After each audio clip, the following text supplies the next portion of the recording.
Si vous demandez à 10 agriculteurs par où commencer, 9 diront la même chose. Très probablement, ils vous conseilleront simplement d'acheter des poulets. Mais voici quelque chose que presque personne ne mentionne. Les poulets ne sont pas toujours le meilleur choix. Ils constituent tout simplement le choix le plus populaire. Et il y a une différence entre popularité et efficacité. Parce que quand on possède un quart d'acre en banlieue, la popularité ne résout pas nos problèmes. L'efficacité compte. Il existe d'autres animaux qui produisent de la nourriture plus rapidement et prennent moins de place. Des animaux qui produisent des résultats en quelques semaines, pas en mois. Des animaux dont la plupart des débutants n'ont jamais entendu parler. La vérité est que les poulets sont productifs et familiers à la plupart des gens. Il existe une multitude d'informations pour vous aider à réussir. Mais lorsque vous travaillez dans un espace limité ou que vous n'avez qu'une heure de lumière du jour après le dîner, la popularité ne résout pas votre problème. Il s'agit d'un exemple classique de ce que les économistes comportementaux appellent l'effet majoritaire. Harvey Leibenstein a décrit ce phénomène en 1950. Les gens choisissent ce que les autres choisissent, même lorsque les conditions sont radicalement différentes. Imaginez 2 aspirants agriculteurs dans une banlieue de Los Angeles. Le premier suit les conseils populaires, construit un poulailler pour 2000 $ et 6 mois plus tard, attend toujours le premier œuf. Le second sélectionne un animal adapté à ses restrictions et reçoit des œufs frais au bout de 6 semaines. La différence n'est pas que les poulets sont mauvais. La différence est que le bon animal est celui qui convient à votre terrain, à votre emploi du temps et à vos objectifs réalistes, et pas celui qui est le plus souvent diffusé sur YouTube. La plupart des gens pensent que si vous voulez des œufs, vous avez besoin de poules. Et si vous voulez des œufs rapidement, il vous suffit d'acheter des poules adultes et d'espérer qu'elles commenceront bientôt à pondre. Mais les cailles pondent à l'âge de 6 semaines. Ce n'est pas une faute de frappe. 6 semaines de l'éclosion au premier œuf. Comparez cela aux poulets, qui prennent 5 à 6 mois, et vous comprendrez pourquoi les cailles ont du sens pour les personnes qui ne veulent pas attendre 6 mois pour obtenir des résultats. Des recherches de l'Université d'État du Mississippi montrent que les cailles Coturnix atteignent la maturité sexuelle en 5 à 6 semaines. En même temps, ils occupent un minimum de place. Vous pouvez élever un petit troupeau dans un clapier à lapins ou une bibliothèque réutilisée. Nous parlons d'un pied carré par oiseau si cela est fait correctement. Cela signifie qu'une famille de 4 personnes peut obtenir un approvisionnement constant en œufs dans une configuration qui prend moins de place qu'un classeur. Et comme les cailles sont silencieuses, bien plus silencieuses que les coqs, elles passent inaperçues là où les poules attireraient l'attention des inspecteurs. Les œufs de caille sont plus petits que les œufs de poule. Vous aurez besoin de 4 à 5 œufs de caille pour remplacer 2 œufs de poule en volume. Mais vous obtenez également ces œufs en une fraction du temps, avec une fraction de la nourriture et sur une fraction de la terre. La base de données sur les éléments nutritifs de l'USDA montre que les œufs de caille contiennent 12 fois plus de fer et de vitamine B par gramme que les œufs de poule.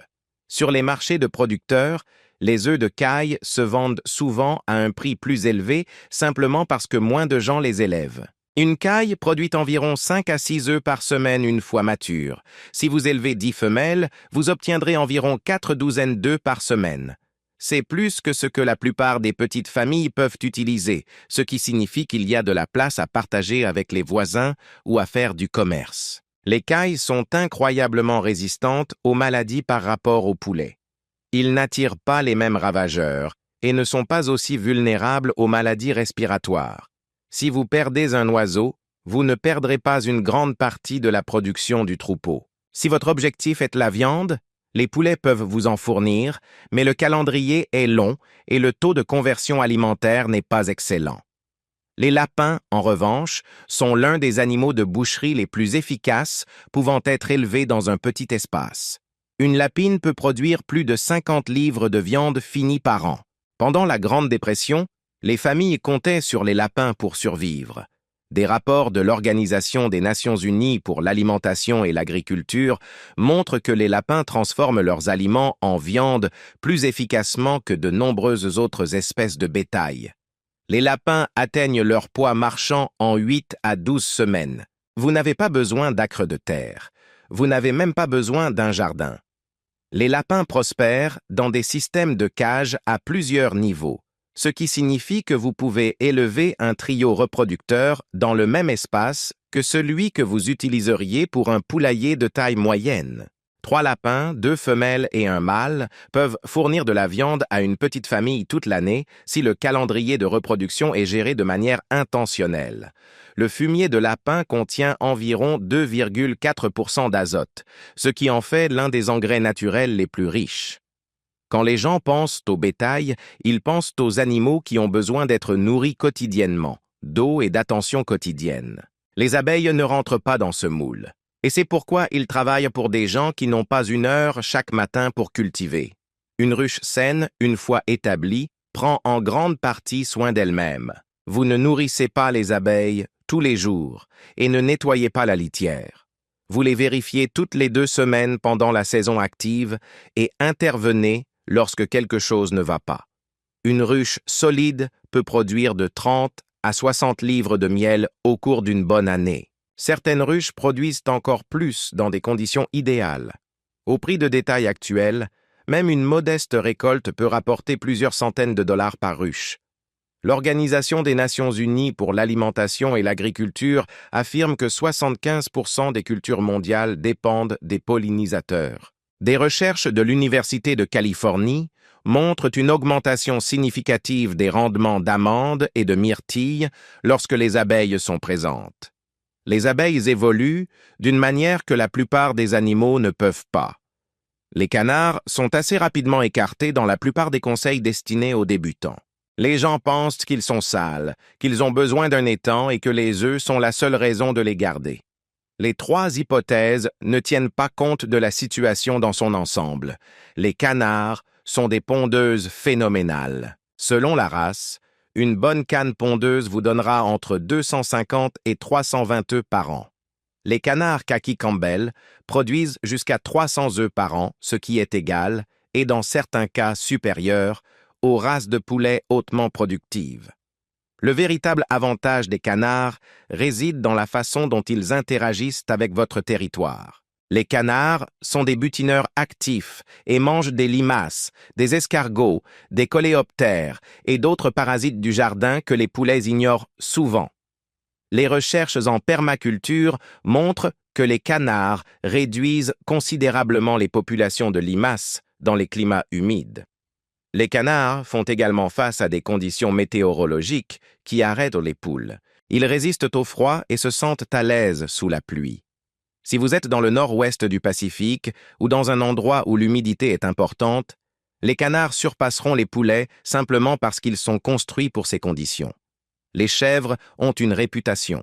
Les gens pensent qu'ils sont des artistes de l'évasion, qu'ils sont bruyants et qu'il faut beaucoup de terrain pour les faire fonctionner. Une partie de cela est vrai, mais il ne s'agit pas de ce que les chèvres font réellement bien. Une chèvre laitière produit du lait et en grande quantité. Une bonne chèvre laitière vous donnera entre un demi-gallon et près d'1 gallon par jour pendant le pic de lactation. Au cours d'une lactation de 10 mois, vous obtiendrez plus de 200 gallons d'un seul animal. Pour une famille qui tente de réduire ses coûts d'épicerie ou de contrôler son approvisionnement en produits laitiers, cela est transformateur. Vous n'avez pas besoin de 50 acres. 2 chèvres peuvent prospérer sur 1/4 d'acre si vous gérez le pâturage en rotation. Historiquement, les chèvres étaient appelées la vache du pauvre dans l'agriculture méditerranéenne. Livre pour livre, elles produisent plus de lait par unité d'aliment que les vaches. Si vous êtes intolérant au lactose ou sensible au lait de vache, le lait de chèvre est souvent plus facile à digérer en raison des différences dans la structure des protéines. Voici la partie qui est plus importante que l'animal que vous choisissez. Choisir le bon animal pour votre situation est important, mais il est encore plus important de consacrer une année complète à un animal avant d'en ajouter autre chose.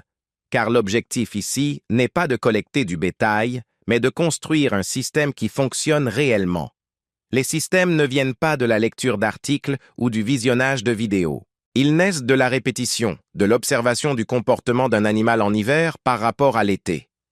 En apprenant à quoi ressemblent les problèmes de santé avant qu'ils ne deviennent des urgences.